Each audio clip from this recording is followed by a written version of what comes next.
Them's Fightin Herds.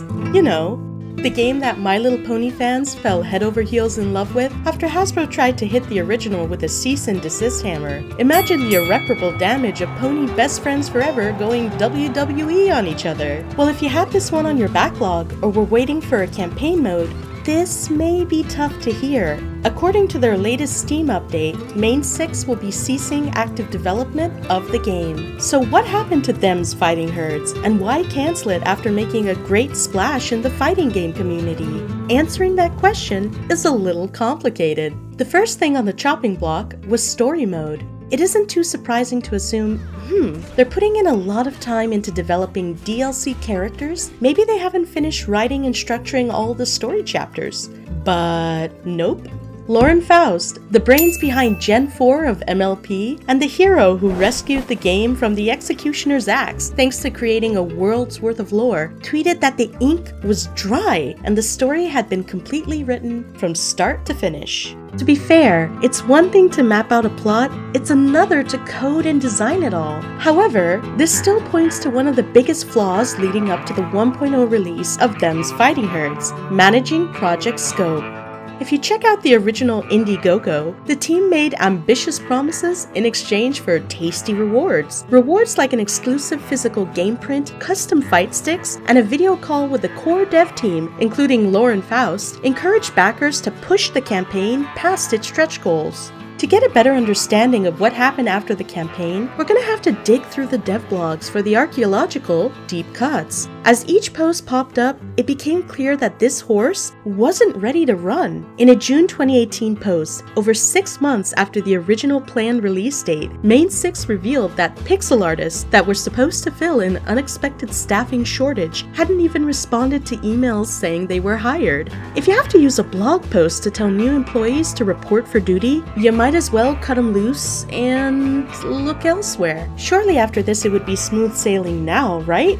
Nope. Jump forward to January 2019. The game still hadn't achieved a full 1.0 release. There was finally a silver lining though. The team had fresh blood to help power the project forward thanks to hiring Aaron Stavely as their new project manager. Aaron's experience with IT and game design were quite valuable. He also had a respected rep among the Them's Fightin Herds community, especially thanks to his well-edited gameplay tutorials. Bringing Aaron aboard started a good chain reaction, because 1 month later, a new pixel artist was hired and a few familiar faces came back to help create the long-awaited Chapter 1. Back into the TARDIS we jump. A year passes, and what's this?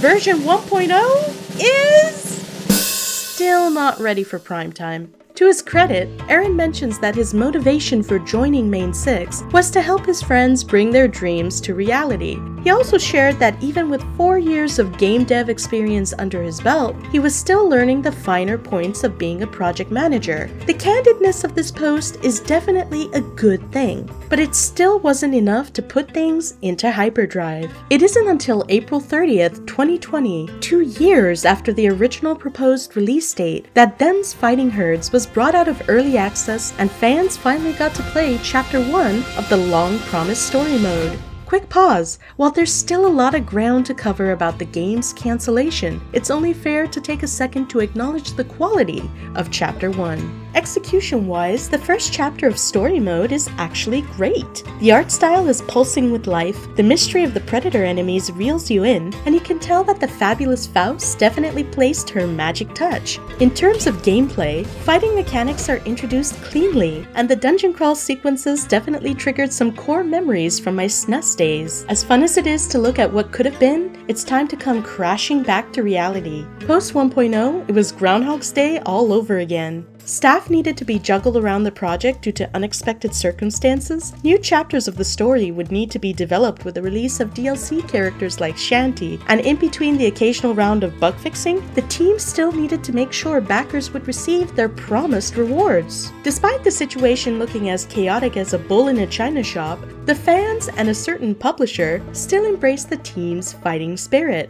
On January 20th, 2022, Modus Games acquired Main 6 upon much fanfare. Modus gave the team the thumbs up, saying they'll gladly provide the resources needed to finish story mode, program additional features, you know, the whole 9 yards. While this all looks great on paper, if you check out the past 10 years of the gaming industry, being acquired by a publisher really comes down to a coin flip. For example, on the positive side of the coin, it could be like when Annapurna Interactive helped Blue 12 Studio create 2022's adorable runaway hit, Stray. The little cat that could sold 4 million copies, beat the God of War himself as the best reviewed Steam game of the year, and took home not 1, but 2 trophies from the Game Awards. You can see me play with this adorable feline by following my Twitch account too. On the negative side of the coin though, you could end up with a situation like what's happening this year with Embracer Group. After a $2 billion deal fell through like a lead balloon, the mega publisher shuttered several game studios and left 1,000 people without a job before the holidays.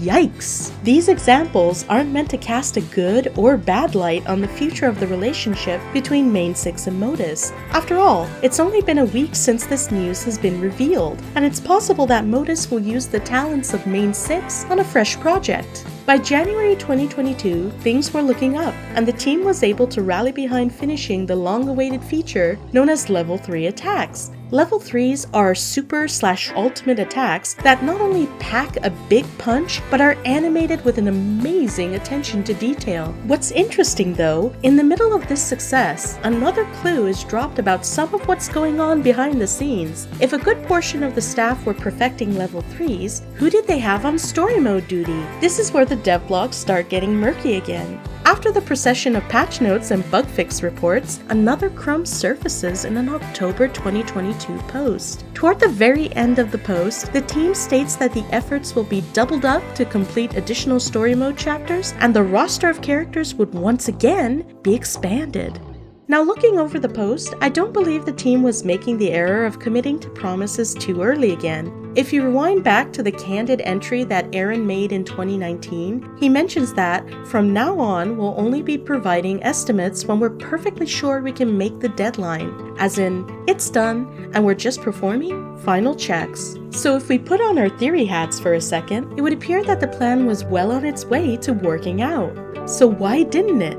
The biggest possibility that jumps out is that the promised additional resources being committed to story mode from Modus just didn't arrive, and the main team couldn't shift gears because they were focused on finalizing level 3s. What should have happened, or maybe did and we'll just never know, is that the importance of story mode needed to be communicated to Modus. While pushing to release the game on consoles offered up a new revenue stream, it came at a gigantic cost. For a second, let's take a peek at another game, which ended up getting in hot water, but initially drummed up quite a bit of buzz around a story mode. Did any of you out there immediately shout, Overwatch 2? When Blizzard was interested in convincing players of the sequel, they focused heavily on the draw of a full-fledged campaign mode. While most of you know how that turned out, imagine the bump that could have been achieved in console and PC sales if at least 3 chapters of the story were ready to go, either at launch or perhaps a few short months later. On top of some of the odd release decisions, I was surprised by some key omissions in the game's marketing strategy. It's great that the team submitted to sites like Equestria Daily, but why not look even deeper into the furry or VTuber creator scene? Some of them are literally Twitch partners that stream fighting games on a regular basis. The team also managed to get Chris Sabat, aka Vegeta, to voice Stronghoof. I would give him or his agent a polite nudge and ask for a quick shout out. After all, he's done that for other projects he's voiced. Hopefully there wasn't a contractual issue. Last but not least, I was able to find a cute tongue-in-cheek behind-the-scenes video and a couple character trailers on TikTok for them's Fightin Herds. Why not keep the momentum with shorts going? One easy video they could have done would be to show quick cuts between concept art and the final animations of Level 3 Supers. And I'm not pulling these suggestions out of thin air. This exact style of short was released on the Skullgirls TikTok to a very positive reception. While realistically it would have been hard to implement every strategy mentioned due to the size of Main 6, even one of these decisions could have potentially led them's Fightin Herds towards greener pastures. So after examining the ups and downs of what happened to them's Fightin Herds, this brings up a new question. What's going to happen moving forward? One outstanding task left over for Main 6 is to fulfill backer rewards. The 3 rewards that have yet to be delivered are a physical print of the PC edition, a moveset postcard, and a CD of the game's soundtrack. In the blog post announcing the cancellation of the game's development, Main 6 mentions that they will need to adjust some of the originally planned perks. While I could continue playing devil's advocate, I'm going to turn the questions to you guys. Do you feel it's okay for Main 6 to fulfill backer rewards with a compromise, or should they commit to delivering physical rewards like originally promised? The positive we can take away from this is how much players and creators want games like this to succeed. Main 6 managed to get creative titans like Lauren Faust to cook up a delicious new world, and even secured a publisher in the process. This tells me that if you're an aspiring game dev, you definitely can open similar doors. Take those baby steps,